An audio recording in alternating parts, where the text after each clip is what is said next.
Hi friends. पिछले कुछ class में हम लोगों ने सीखा टैली क्या है, टैली में कंपनी को कैसे क्रिएट करते हैं, कंपनी को मॉडिफाई कैसे करते हैं, कंपनी को डिलीट कैसे करते हैं और लेजर कैसे क्रिएट करते हैं और उसमें ग्रुप क्या है, ग्रुप अंडर ग्रुप कैसे यूज़ करते हैं। और आज के क्लास में और लेजर को अल्टर कैसे करते हैं और लेजर को डिलीट कैसे करते हैं, ये सारी चीज़ों को हमने पिछले कुछ क्लासों में सीखा। आज के क्लास में हम लोग देखते हैं कि अगला टॉपिक अकाउंटिंग वाउचर पढ़। अकाउंटिंग वाउचर क्या होता है हम बाद में जानेंगे। उससे पहले अकाउंटिंग वाउचर पढ़ने के लिए आपको सबसे ज़रूरी चीज़ होता है अकाउंटेंसी का बेसिक रूल समझना।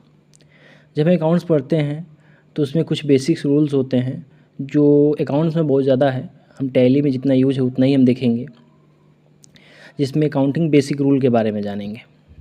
आपके सामने एक स्लाइड ओपन हुआ है जिसमें अकाउंटेंसी बेसिक रूल लिखा हुआ है, जिसमें दो ऑप्शन है, सिंगल एंट्री सिस्टम, एकहरा लेखा प्रणाली। एकहरा लेखा प्रणाली में क्या होता है कि हम लोग एक पक्ष को देखते हैं, यानी सिंगल एंट्री मोड के थ्रू हम लोग उसका एंट्री करते हैं। और दूसरा यहाँ पे डबल एंट्री सिस्टम, दोहरा लेखा प्रणाली। दोहरा लेखा प्रणाली में होता ये है कि आप हर क्वेश्चन के अंदर दो पक्ष को ढूंढते हैं, कौन डेबिट होगा कौन क्रेडिट होगा। और यही चीज़ सिंगल एंट्री सिस्टम के अंदर नहीं होता है, उसमें आपको डेबिट और क्रेडिट नहीं पूछता है, लेकिन इसमें आपका डेबिट और क्रेडिट। यहाँ पे देखेंगे अगला स्लाइड पे टाइप्स ऑफ अकाउंट के बारे में दिया गया, जिसमें पहला है पर्सनल अकाउंट, व्यक्तिगत खाता। समझते हैं इसको। व्यक्ति और संस्था के खाते व्यक्तिगत खाते कहलाते हैं, जैसे Ram, Shyam, Mohan, Sohan, school, college, bank, कार्यालय, दुकान, कंपनी, फैक्ट्री, कंप्यूटर संस्था, कोचिंग संस्था इत्यादि।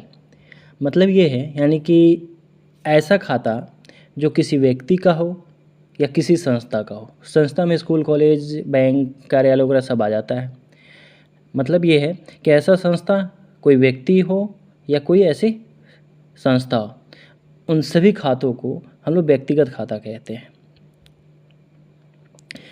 व्यक्तिगत खाता कहते हैं। ये क्लियर हो गया, समझ में आ गया। यहाँ पे रूल है इसका, debit the receiver and credit the giver. Debit the receiver and credit the giver. पाने वाले को डीआर कीजिए और देने वाले को सीआर कीजिए। मतलब ये है कि जो व्यक्ति पाता है उसे डेबिट करेंगे, व्यक्ति या संस्था पाता है उसे डेबिट करेंगे, और जो देता है उसे क्रेडिट करेंगे। जैसे एक एग्जांपल देते हैं, राम ने श्याम को 50,000 रुपये दिया। राम देने वाला हुआ, श्याम पाने वाला हुआ, तो राम को डेबिट करेंगे और श्याम को क्रेडिट करेंगे। दूसरा है नेक्स्ट इम्पर्सनल अकाउंट। व्यक्ति और संस्था के खातों के अतिरिक्त सभी खाते अव्यक्तिगत खाते कहलाते हैं। ये निम्न दो प्रकार के होते हैं। ध्यान देंगे, व्यक्ति अव्यक्तिगत खाता, और यहाँ पे देखेंगे तो व्यक्तिगत खाता है। यानी कि व्यक्तिगत खाता के अंदर जितने भी खाते आते हैं उनको छोड़ के और जो भी खाते बच जाएंगे वो अव्यक्तिगत खाते में चला जाता है। तो यहाँ पे अव्यक्तिगत खाते के प्रकार भी दो टाइप्स के होते हैं। पहला है रियल अकाउंट, वास्तविक खाता। इसको समझते हैं।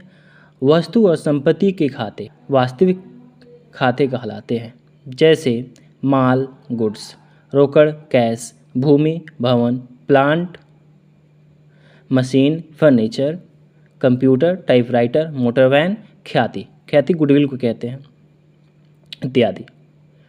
ये सभी जो होते हैं। रियल अकाउंट में क्या होता है, एग्जाम्पल सीधी सी लैंग्वेज में समझने की कोशिश करें, समझें, सरल भाषा में समझें इसको, तो जो भी संपत्ति का खाता होता है वो रियल अकाउंट में चला जाता है। जैसे इसका रूल्स है, debit what comes in and credit what goes out. मतलब ये है, जो संपत्ति आता है उसे डेबिट करेंगे और जो संपत्ति जाता है उसे क्रेडिट करेंगे। नेक्स्ट है नॉमिनल अकाउंट, अवास्तविक खाता।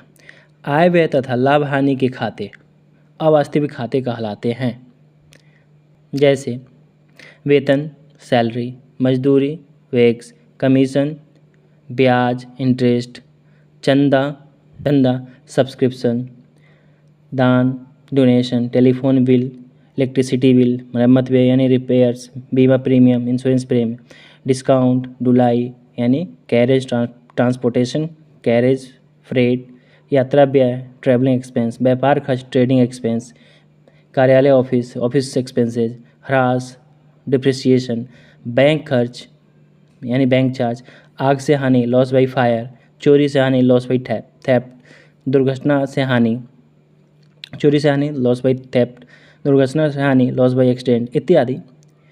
ये इतने सारे, ये सभी नॉमिनल अकाउंट में, यानी कि आप इसको सिंपल लैंग्वेज में समझें तो आय और व्यय और लाभ और हानि के खाते जो भी होते हैं वो नॉमिनल अकाउंट में चले जाते हैं। इसका रूल है debit all expenses and losses, credit all incomes and gains.